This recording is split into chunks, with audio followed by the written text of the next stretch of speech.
viens, sois nos compagnons, amis fidèles. Oh, oh, oh.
Soyez salués depuis votre position. Voilà.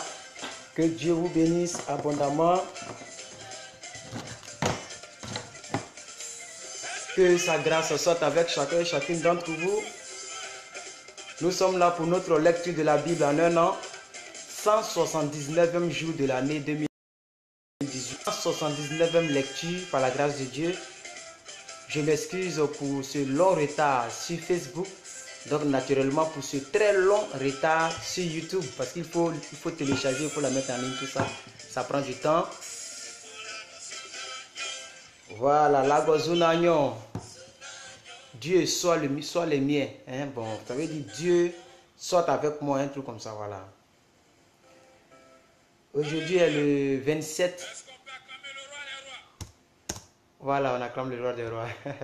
Aujourd'hui est le 27. Je vais éteindre l'ordinateur parce que j'aime pas quand quelque chose est devant moi.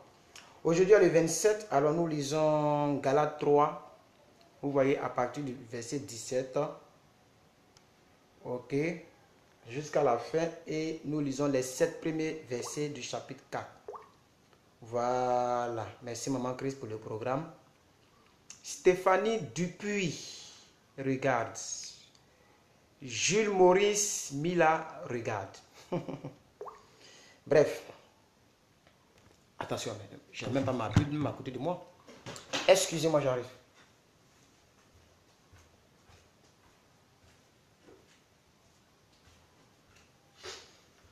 Voilà, I am là. Ouh, mais je suis trop bas, hein, je suis trop bas. La table est très haute. Cette nouvelle table que j'utilise, elle est très haute. Excusez-moi encore, une minute.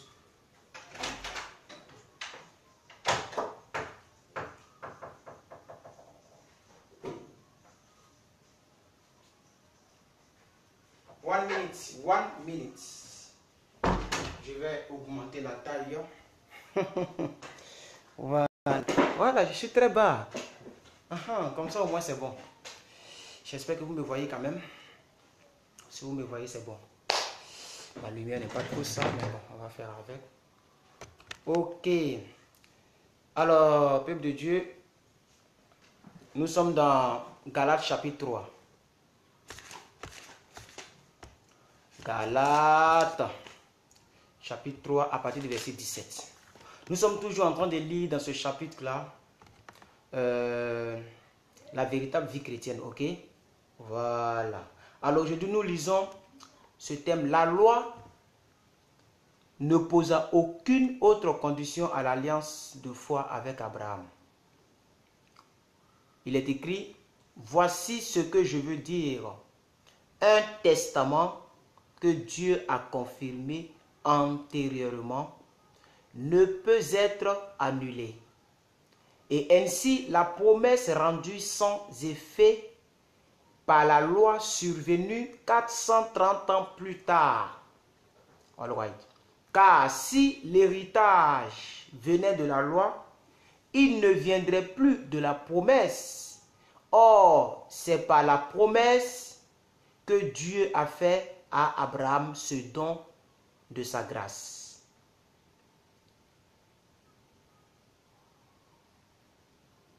Le but de la loi, c'est la condamnation et la discipline préparatoire. Ça, c'est le but de la loi. Elle est différente. Il est différent de celui de la foi. Okay? Lisons le but de la loi à partir du verset 19. L'apôtre Paul dit, pourquoi donc la loi? Elle a été donnée ensuite à cause des transgressions jusqu'à ce que vienne la descendance à qui la promesse avait été faite. Elle a été promulguée par des anges au moyen d'un médiateur. Non, un médiateur, excusez-moi, un médiateur. Nous sommes au verset 20. Or, le médiateur n'est pas médiateur d'un seul, tandis que Dieu, il est lui seul, il est seul. La loi est-elle donc contre les promesses de Dieu? Non, loin de là. S'il avait été donné une loi qui puisse procurer la vie, la justice viendrait réellement de la loi. Mais l'Écriture a tout renfermé sous le péché, afin que ce qui avait été promis soit donné par la foi en Jésus-Christ à ceux qui croient. Avant que la foi vienne, nous étions enfermés sous la grâce de la loi en vue de la foi qui devrait être révélée. Ainsi, la loi a été comme un précepteur pour nous conduire à Christ, afin que nous soyons justifiés par la foi. La foi étant venue, nous ne sommes plus sous ce précepteur, car vous êtes tous fils de Dieu par la foi en Jésus-Christ. Vous tous qui avez été baptisés en Christ, vous avez revêtu Christ. Il n'y a plus ni grec ni juif, il n'y a plus ni esclave ni libre, il n'y a plus ni homme ni femme, car tous vous êtes un en Jésus-Christ. Et si vous êtes à Christ, vous êtes donc la descendance d'Abraham, héritier selon la promesse. Or, nous sommes déjà au chapitre 4, nous lisons les 7 premiers versets, je crois. C'est les 7 mais les 17 premiers versets. Nous lisons les 7 premiers versets. On dirait que c'est Maman Chris qui est là. Ok, on va faire vite et puis on va télécharger pour sur YouTube. Les autres sont occupés. Or, aussi longtemps que l'héritier est enfant, je dis qu'il ne diffère en rien d'un esclave, quoiqu'il soit le maître de tout.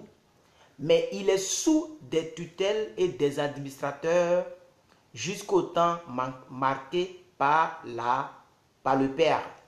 Nous aussi, de la même manière, lorsque nous étions enfants, nous étions sous l'esclavage des principes élémentaires du monde. Mais lorsque les temps ont été accomplis, Dieu a envoyé son Fils d'une femme née sous la loi, afin qu'il rachète ceux qui étaient sous la loi, afin que nous recevions l'adoption. Et parce que vous êtes fils, Dieu a envoyé dans nos cœurs l'esprit de son Fils, lequel crie « Abba, Père ». Ainsi, tu n'es plus esclave, mais tu es fils. Et si tu es fils, tu es aussi héritier par la grâce de Dieu. Wow! Wonderful. Tu n'es plus esclave, mais tu es fils. Si tu es fils, tu es aussi héritier par la grâce. Ça, c'est bon. Proverbe chapitre 17-18. Proverbe chapitre 17, verset 17 jusqu'au verset 18. Je fais très rapidement. Les autres vont regarder en rediffusion sur YouTube. Proverbe 17, à partir du verset 17 jusqu'au verset 18. Proverbe 17, 17, 18. 17, 17, 18. Il est écrit, la sagesse du jour. L'ami aime à tout temps. l'ami, mon ami, il m'aime à tout temps. Excusez-moi. L'ami aime en tout temps et dans le malheur, il se montre un frère. Je prie que Dieu vous donne une telle amitié avec des gens. Oui, que toute amitié d'hypocrisie soit éloignée de vous au nom de Jésus. L'ami aime en tout temps, et dans le malheur, il se montre frère. L'homme dépourvu de sens prend des engagements, il cautionne son prochain. Ok. Psaume, je ne sais pas c'est psaume combien, parce que je vais regarder dans le programme. Donnez-moi une petite minute, s'il vous plaît. Je pense que c'est psaume 145, je crois. Psaume 145, voilà, c'est ça. Psaume 145. Psaume 145. Psaume 145. Le Fils a parlé, le Père va parler. Ah, le psaume, il est beaucoup long. On y va. Hymne à la compassion divine. L'hymne à la compassion divine. Louange de David. Il dit, je t'exalterai, ô mon Dieu, mon roi. Et je bénirai ton nom à toujours et à perpétuité. Chaque jour, je te bénirai. Chaque jour, je te bénirai et je célébrerai ton nom à toujours et à perpétuité. L'Éternel est grand et très digne de louange et sa grandeur est insondable. Que chaque génération célèbre tes œuvres et publie tes hauts faits. Je dirai la splendeur glorieuse de ta majesté. Je chanterai tes merveilles. On parlera de ta puissance redoutable, et je raconterai ta grandeur.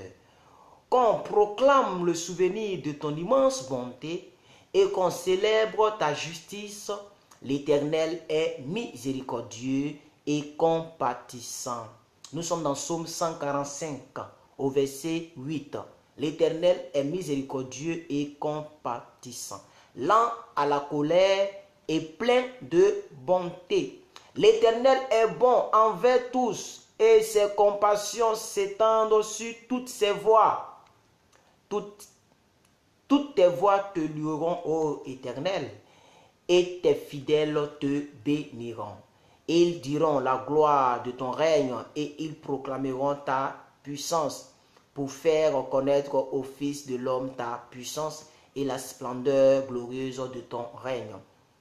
Ton règne est un règne de tous les siècles et ta domination subsiste dans tous les âges. L'Éternel soutient tous ceux qui tombent et il redresse tous ceux qui sont courbés. Les yeux de tous espèrent en toi et tu leur donnes la nourriture en tout temps. Tu ouvres ta main et tu rassasies à souhait tout ce qui a vie. L'Éternel est juste dans toutes ses voies et il est miséricordieux dans toutes ses œuvres. L'Éternel est près de tous ceux qui l'invoquent. De tous ceux qui l'invoquent avec sincérité, il accomplit les désirs de ceux qui le craignent et il attend leurs cris et il les sauve. L'Éternel garde tous ceux qui l'aiment et il détruit tous les méchants. Que ma bouche publie la louange de l'Éternel et que toute chair bénisse son nom à toujours et à perpétuité. Alors 2 Rois chapitre 13 et 2 Rois chapitre 14 et nous avons terminé cette lecture d'aujourd'hui. 2 Rois chapitre 13 et 2 Rois chapitre 14 et nous avons terminé cette lecture d'aujourd'hui et chacun pourra aller méditer cette lecture si il ou elle veut. Nous sommes dans le règne de Joachaz sur Israël. Donc après la mort de Joas, c'est son fils qui s'appelle Joachaz ou Joachaz, ça dépend de ce que vous voulez, qui va régner sur Israël. La Bible dit au chapitre 13, verset 1, la 20e année de Joas, fils d'Akazia, roi de Juda, Joachaz, fils de Jéhu, régna sur Israël à Samarie. Il régna 17 années. il fit ce qui est mal aux yeux de l'Éternel et il commit les mêmes péchés que Jéroboam, fils de Nébat, qui avait fait pécher tout Israël et il ne s'en détournait point. La colère de l'Éternel s'enflamma contre Israël et il les livra entre les mains de Hazaël, roi de Syrie, et entre les mains de Ben-Hadad, fils d'Hazaël, tout le temps que ces trois vécurent. Joachaz implora l'Éternel, l'Éternel l'exauça, car il vit l'oppression sous laquelle le roi de Syrie tenait Israël. Et l'Éternel donna un libérateur à Israël. Les enfants d'Israël échappaient aux mains des Syriens et ils habitaient dans leurs tentes comme auparavant. Mais ils ne se détournaient point des péchés de la maison de Jéroboam qui avait fait pécher Israël. Ils s'y livraient aussi et même l'idolâtrie d'Astarté était debout à Samarie. De tout le peuple de Joachaz, l'Éternel ne lui avait laissé que 50 cavaliers, 10 chars et 18 hommes à 2 pieds, car le roi de Syrie les avait fait périr et les avait rendus semblables à la poussière qu'on foule aux pieds. All right. Nous allons assister maintenant à la mort de ce Joachaz et aussi nous allons voir le règne de Joas sur Israël. Donc, lisons à partir du verset 8. Le reste des actions de Joachaz, tout ce qu'il a fait et ses exploits, cela n'est-il pas écrit dans le livre des chroniques rois, les livres des rois d'Israël?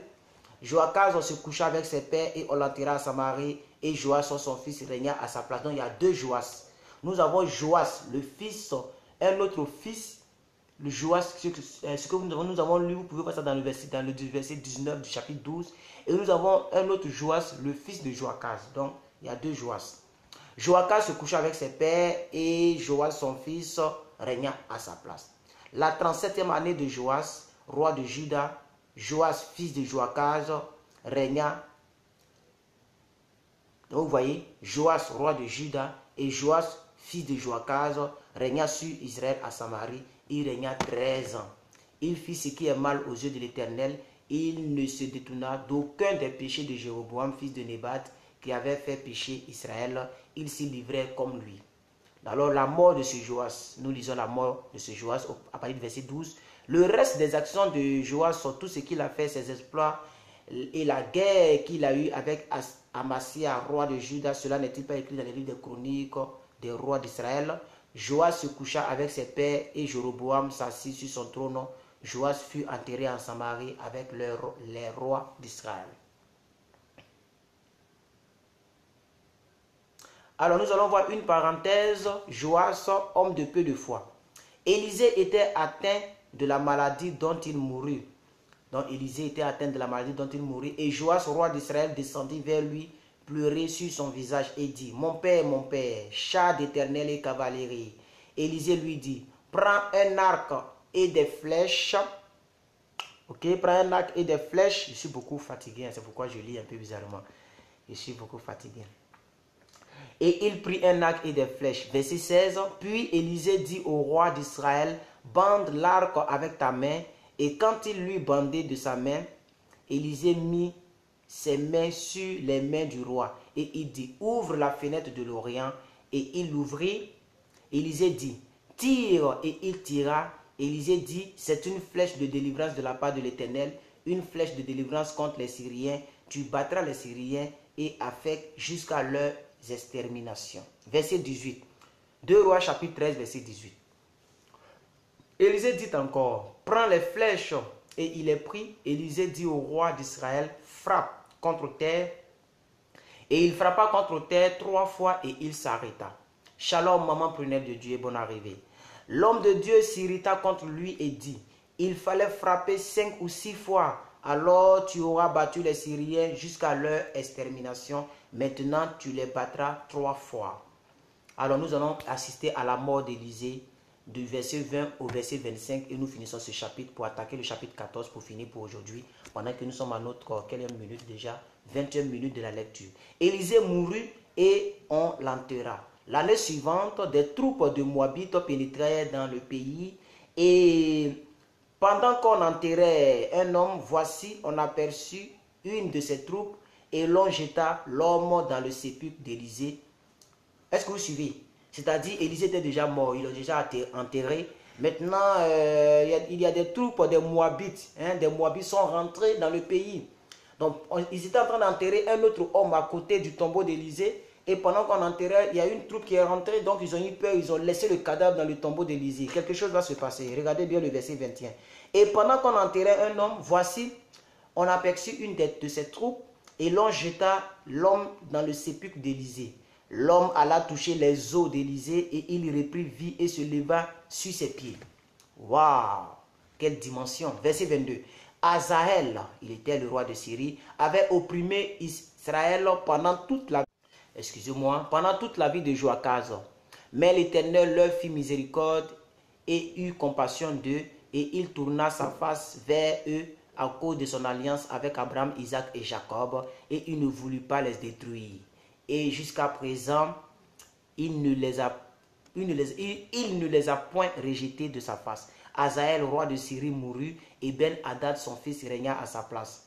Joas, fils de Joachaz, reprit des mains de Ben-Hadad, fils de Azaël, les villes enlevées par Azaël à Joachaz, son père, pendant la guerre. Joas le bâtit 3 fois et il recouvra les villes d'Israël.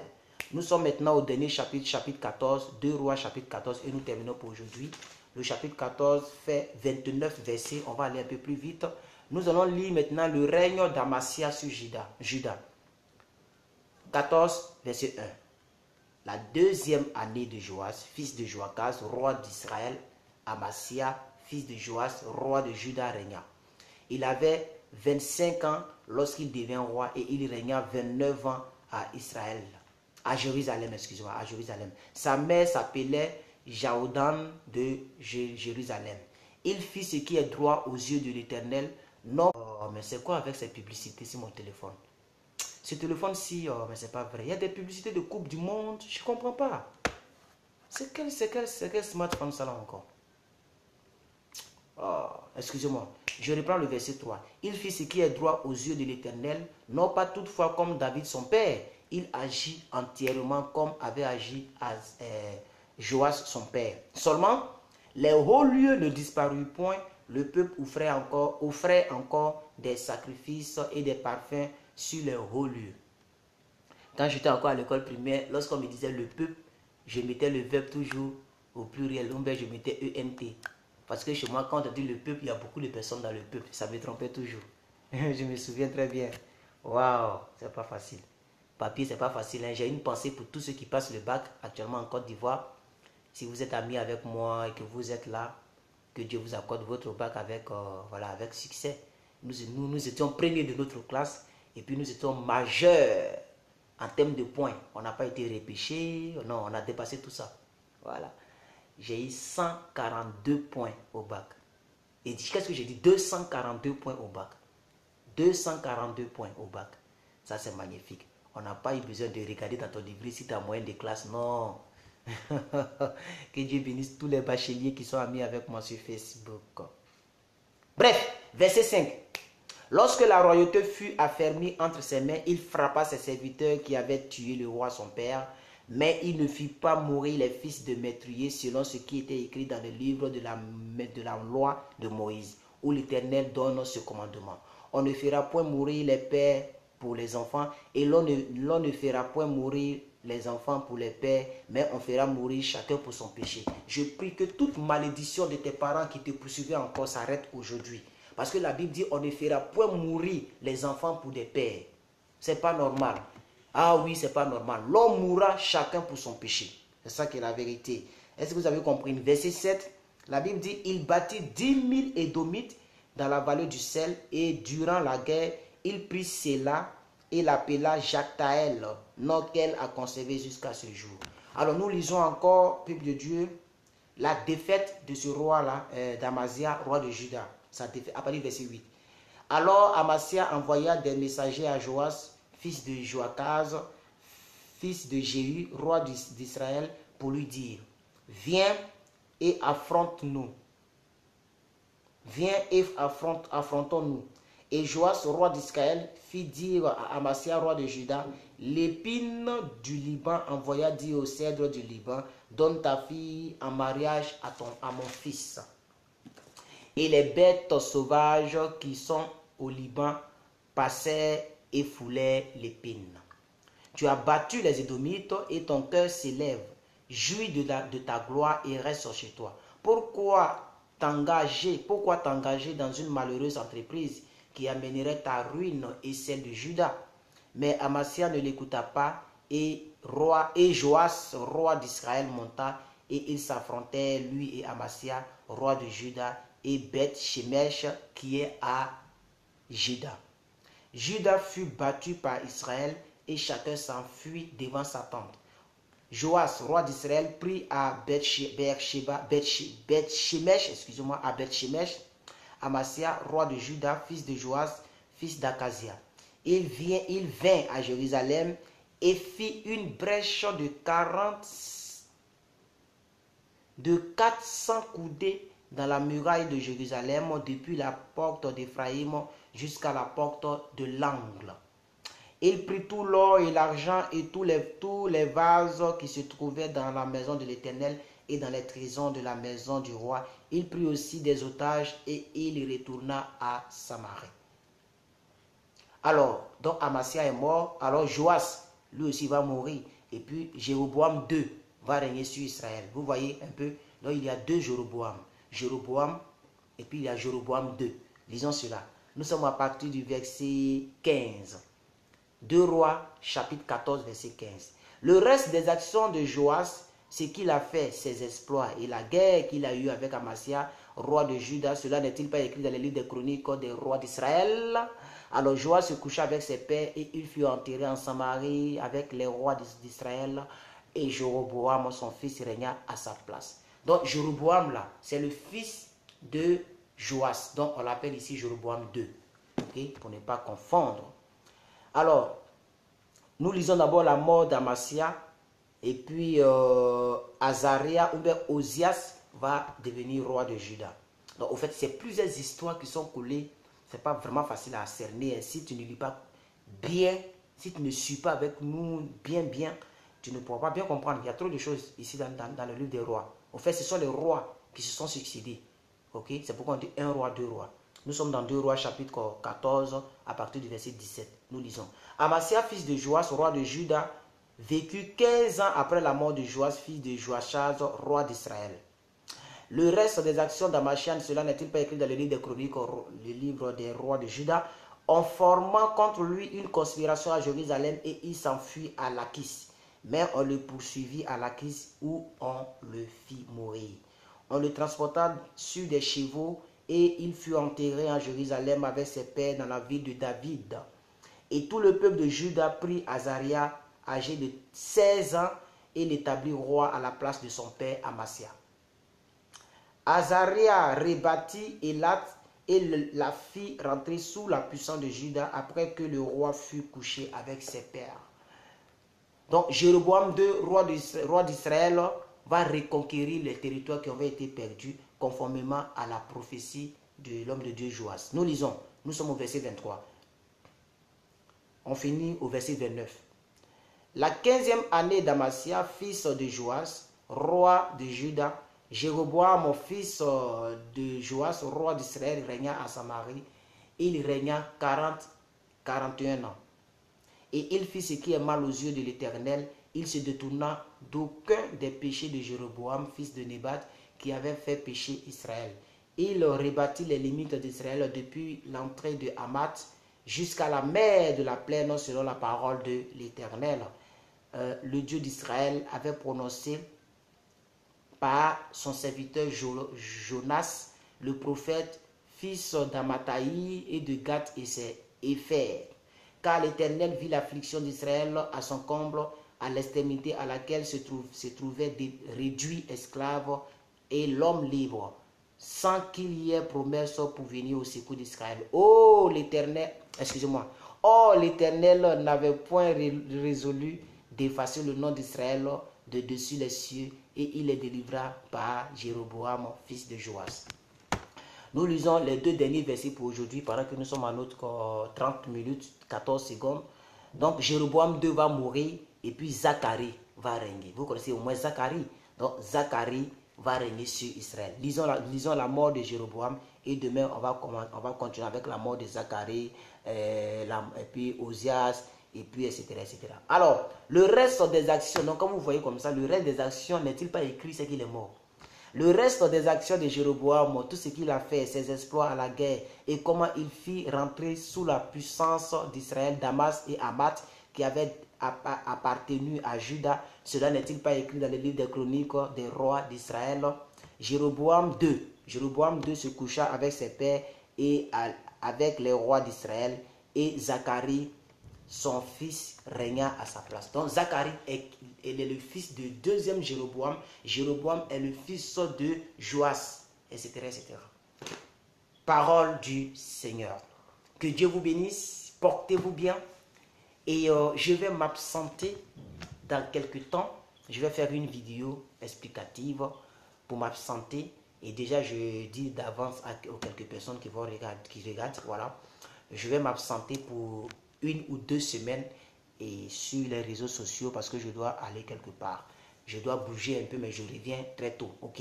Voilà, je ne vais pas trop durer, donc je vais m'absenter. Déjà, je dis déjà aux quelques personnes qui sont là, mais après, on va faire une petite vidéo de 2-3 minutes que nous allons essayer de balancer puis prévenir toutes les personnes qui nous suivent. Ça fait plus d'1 semaine que je ne prêche plus parce que le temps est vraiment difficile pour moi. Tout à l'heure, mais tout de suite, je dois sortir pour aller très loin. Alors, je vous souhaite bonne journée. Maman Christ, maman première de Dieu, que Dieu vous bénisse. Soyez bénis tous. Mona, Dieu juste d'Israël, regarde. Yolande Nguessan, regarde. Engripsol. Non, il y a des noms difficiles. Hein? Engbrixtol. Belfood, regarde. Mathilde Hachi. Marie-Florence Victorie. Nadège Béni, la bonne cuisine. Prunelle de Dieu. Flora de Dieu. Bobby Nicole. Et Bobby Nicholson, excusez-moi. Gabriel Ikemele. Okeshiwa. Eva Lynn. Marie-Pascal Gorelou. Stéphanie Depuis. Julie Maurice. Valence Grace Stacy. Ok, bon, je vais m'arrêter là, le temps court. Que Dieu vous bénisse, les 7 personnes que je vois, que Dieu vous bénisse. Et puis tous ceux que j'ai cités, ceux qui ont regardé, qui sont partis, tout ça, que Dieu vous bénisse. Bonne journée du mercredi à vous et vraiment, sachez que Jésus-Christ vous aime et que plus que vainqueur vous aime. Et comme je l'ai dit sur mon Instagram, voilà, comme je l'ai dit sur mon Instagram, il y a 2 personnes qui t'aiment plus que toute personne, y compris moi-même. Il y a toi-même et il y a Dieu. Amen. Oui, il y a toi et il y a Dieu.